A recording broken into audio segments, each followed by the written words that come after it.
জ্বালানি তেলের দাম, জনগণের দাবি নাকি রাজনৈতিক ব্যাখ্যা? একদিকে রিজভির বিস্ফোরক মন্তব্য, অন্যদিকে পাচার হওয়া অর্থ ফেরানোর প্রতিশ্রুতি, আবার রাজনৈতিক যোগাযোগ ও সংসদে উত্তেজনা, সব মিলিয়ে দেশের রাজনীতি এখন টানটান উত্তাপে।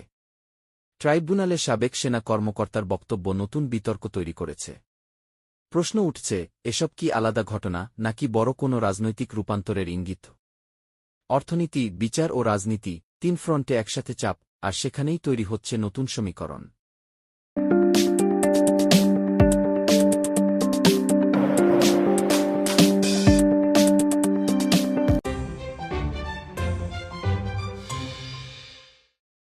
জ্বালানি তেলের দাম বৃদ্ধি, এটি সাধারণত অর্থনৈতিক বাস্তবতার সঙ্গে জড়িত একটি সিদ্ধান্ত। কিন্তু এবার আলোচনার কেন্দ্রে এসেছে একটি ভিন্ন ব্যাখ্যা। বিএনপির সিনিয়র নেতা রুহুল কবির রিজভির দাবি, জনগণের দাবিতেই সরকার তেলের দাম বাড়িয়েছে। আর এই বক্তব্যই নতুন করে বিতর্কের জন্ম দিয়েছে। প্রশ্নটা এখানেই, জনগণ কি সত্যিই দাম বাড়ানোর দাবি করে? সাধারণভাবে দেখা যায়, জ্বালানি তেলের মূল্য বৃদ্ধি মানেই পরিবহন খরচ বাড়া, পণ্যের দাম বৃদ্ধি এবং সরাসরি মানুষের জীবনে চাপ। ফলে এই দাবির বাস্তবতা নিয়ে অনেকেই সংশয় প্রকাশ করছেন। নাটকীয় মোড়টা হল, এই বক্তব্যকে কেউ কেউ রাজনৈতিক ব্যঙ্গ হিসেবে দেখছেন, আবার কেউ এটিকে সরকারের সিদ্ধান্তের সমালোচনার একটি কৌশল হিসেবে ব্যাখ্যা করছেন। অর্থাৎ, এটি সরাসরি অর্থনৈতিক বিশ্লেষণ নয়, বরং রাজনৈতিক বার্তা দেওয়ার একটি উপায়। অন্যদিকে সরকার সাধারণত বৈশ্বিক বাজার, ডলারের চাপ এবং আমদানি ব্যয়ের যুক্তি তুলে ধরে। ফলে এখানে দুটি ভিন্ন বর্ণনা তৈরি হয়েছে, একটি অর্থনৈতিক, অন্যটি রাজনৈতিক। বিশ্লেষকরা বলছেন, এই ধরনের মন্তব্য জনমনে বিভ্রান্তি তৈরি করতে পারে, যদি না এর পেছনের প্রেক্ষাপট পরিষ্কার করা হয়। কারণ জ্বালানি খাতের সিদ্ধান্ত সরাসরি জাতীয় অর্থনীতির সঙ্গে যুক্ত। সবশেষে এই বিতর্ক একটি গুরুত্বপূর্ণ প্রশ্ন তুলে দেয়, তেলের দাম বৃদ্ধি কি বাস্তব অর্থনৈতিক চাপে নেওয়া সিদ্ধান্ত, নাকি এটি রাজনৈতিক ব্যাখ্যার লড়াই? এই প্রশ্নের উত্তরই নির্ধারণ করবে জনগণের আস্থা কোন দিকে যাবে।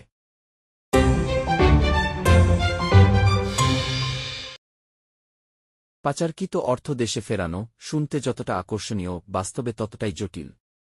এবার প্রতিশ্রুতি এসেছে, বিদেশে পাচার হওয়া টাকা ফিরিয়ে এনে তা সরাসরি জনগণের মাঝে বিতরণ করা হবে, বিশেষ করে কৃষক ও নিম্নায়ের পরিবারের জন্য ফ্যামিলি কার্ড ব্যবস্থার মাধ্যমে।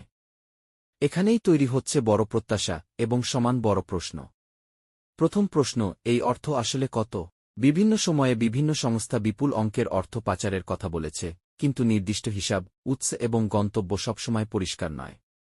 দ্বিতীয়ত, টাকা ফেরত আনার প্রক্রিয়া, এটি সম্পূর্ণ আন্তর্জাতিক আইনি কাঠামোর মধ্যে পড়ে।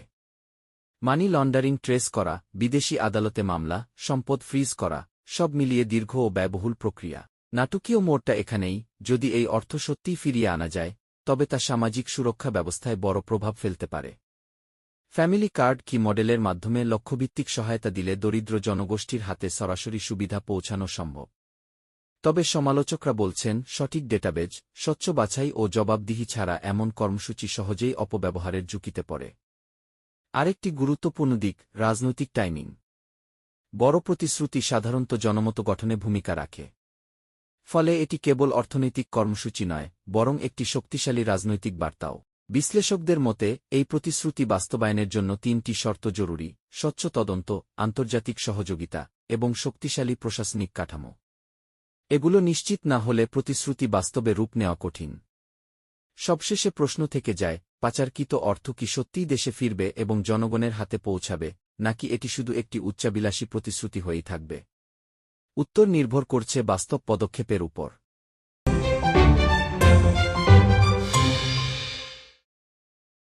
রাজনীতিতে অনেক কিছুই প্রকাশ্যে আসে না, কিন্তু কখনো কখনো একটি স্বীকারোক্তিই বদলে দেয় পুরো আলোচনার দিক।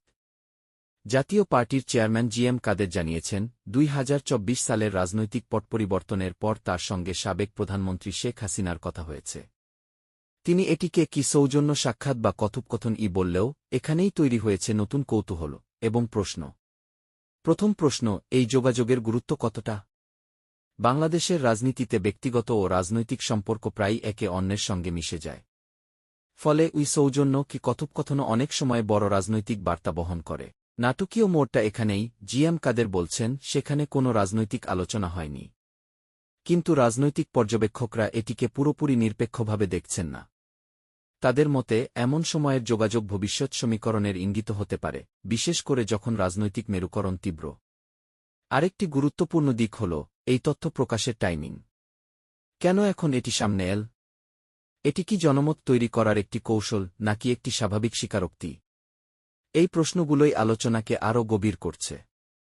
বিশ্লেষকরা বলছেন, বাংলাদেশের রাজনীতিতে পর্দার আড়ালের যোগাযোগ নতুন কিছু নয়। তবে সেটি প্রকাশ্যে এলে তার রাজনৈতিক ব্যাখ্যা তৈরি হয়, যা বাস্তবতার চেয়েও বেশি প্রভাব ফেলতে পারে। সবশেষে এই ঘটনাটি একটি বড় প্রশ্ন সামনে আনে, এটি কি শুধুই সৌজন্য যোগাযোগ, নাকি এর পেছনে রয়েছে ভবিষ্যৎ রাজনৈতিক সমঝোতার ইঙ্গিত? উত্তর এখনও অস্পষ্ট, কিন্তু আলোচনা ইতোমধ্যেই তুঙ্গে।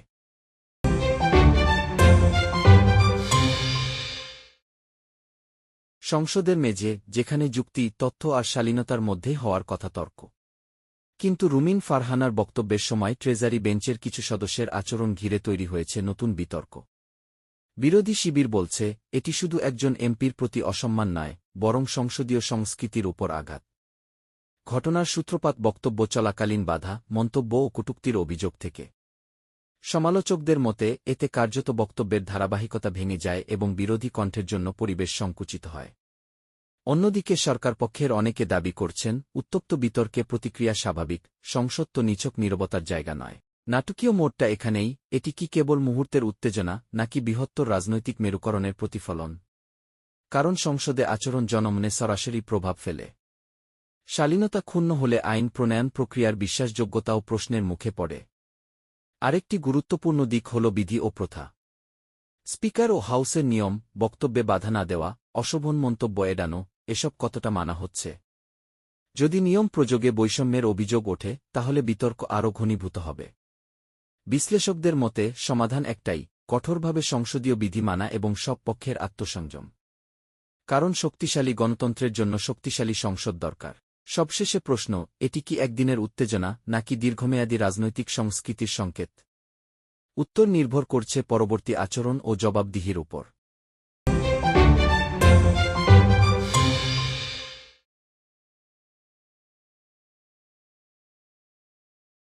ট্রাইব্যুনালের কোর্টরুম, আইন, পরিচয় আর মর্যাদার প্রশ্ন একসাথে সামনে এলে বিতর্ক তৈরি হবেই।